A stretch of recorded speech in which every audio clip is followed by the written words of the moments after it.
Bien, en esta ocasión, continuando con la serie de videos, vamos a ver lo que son las juntas en el concreto. Bien, eh, en esta sesión vamos a tener por objetivos ver el origen de los cambios volumétricos que se producen en el concreto, entender la necesidad de utilizar juntas en el concreto, ver los diferentes tipos de juntas que hay en caso de pavimentos y incluso en edificaciones. Bien, los cambios volumétricos en el concreto se dan debido a la pérdida de agua que hay en el concreto conforme el concreto va secando, ¿no? Esto va a originar un esfuerzo de contracción, ¿no? Originando que el concreto justamente se encoja, ¿no? Eh, Esto es muy importante tenerlo en cuenta.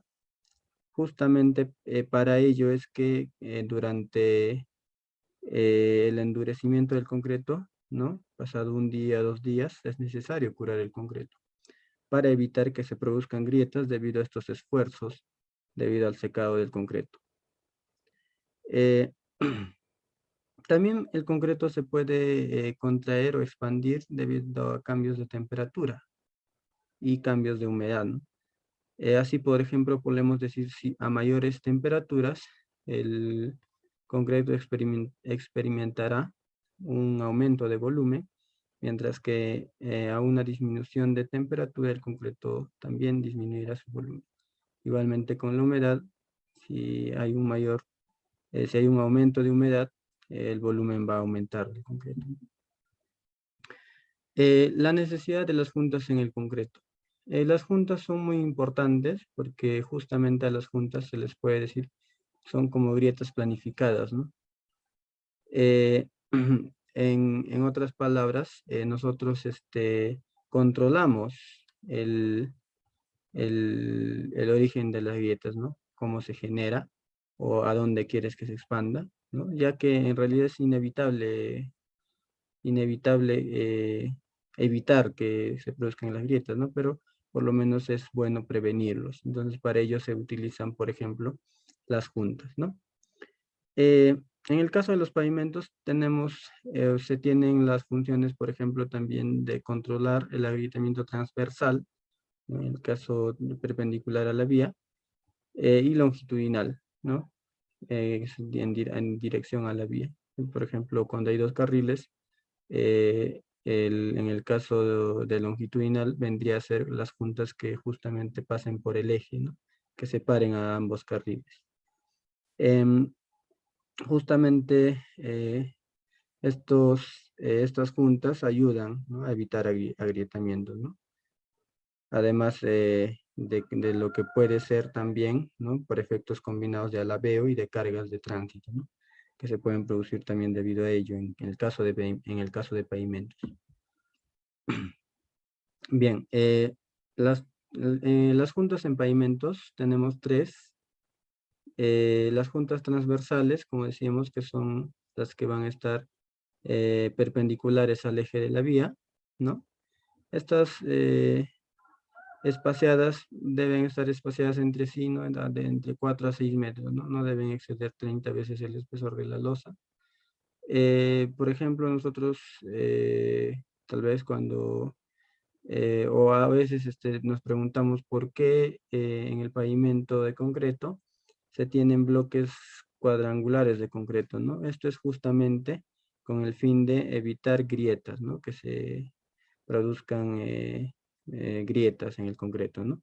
Para ello es que nosotros dividimos en bloques cuadrangulares, ¿no? Como bien dice acá, entre 4 a 6 metros, para evitar justamente que el concreto, ¿no? Debido a que el concreto es frágil y debido a cambios de temperatura o también habíamos dicho por otros factores, puede aumentar o disminuir su volumen, originando grietas. Para evitar esto es que se hacen justamente estas juntas, ¿no? Eh, Como bien decíamos, es inevitable el agrietamiento en realidad, pero eh, al menos nosotros tratamos de hacer, ¿no? Que estas grietas sean regulares, ¿no? ubicaciones tal vez que nosotros mismos establezcamos, ¿no? Las juntas longitudinales son las que siguen la dirección de la vía, ¿no? Estas separan justamente a dos carriles, se puede decir, ¿no? También tenemos las juntas de aislamiento, ¿no? Son las que dividen los carriles y controlan el agrietamiento cuando se construyen dos o más carriles simultáneamente, ¿no? Bien, en el caso de edificios, también utilizamos juntas. Y algo muy importante, tal vez algo a mencionar, es en el caso de edificios irregulares. Como podemos ver aquí, podemos ver una forma irregular, ¿no? Que si todo actuaría como conjunto y ocurre un sismo, por ejemplo, es muy probable que esto colapse, ¿no? Porque se toparían con movimientos complejos y entre ellos se generarían esfuerzos y eso originaría justamente colapso, ¿no? Entonces, justamente para evitar eso es que se utilizan estas juntas que van a ser, ¿no? Como podemos ver acá, en estas partes irían las juntas, evitando, evitando que todo actúe como conjunto, ¿no? Entonces, cada rectángulo actuaría independientemente y así tendríamos un mejor comportamiento estructural, ¿no? Entonces, como bien decíamos, en edificios irregulares, por ejemplo, el de T y L o en este caso de C, ¿no? Que son consideradas de potencial riesgo. Bien, entonces básicamente eso vendrían a ser las juntas y la necesidad de utilizar las juntas también ya la hemos expuesto. Y podemos concluir entonces, ¿no? Es importante tener los cambios volumétricos, ¿no? Y tomar medidas, en este caso, pues utilizar juntas, ¿no? Para evitar justamente el agrietamiento del concreto, para prevenir.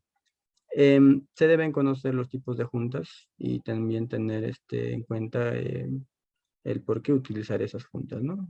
¿Por qué estamos haciendo porque podría ser fácil decir, no, pero ¿por qué lo utilizamos, no? Todo tiene sus razones. En conclusión, bueno, las juntas en el concreto previenen los agrietamientos, ¿no? Debido a cambios volumétricos del concreto. Esa es la principal razón por la que se utilizan juntas, ¿no? Debido al cambio volumétrico en el concreto. Habíamos dicho que en edificaciones, ¿no? De configuraciones riesgosas, ¿no? Es muy importante utilizar las juntas sísmicas, ¿no? Justamente que evitarían que todo actúe como conjunto y más bien actúe en cada bloque regular, independientemente, haciendo un mejor comportamiento, ¿no? De la estructura en general. Bien, eso sería todo. Muchas gracias. Las demás exposiciones también me parece que ya la han puesto. En todo caso, muchas gracias.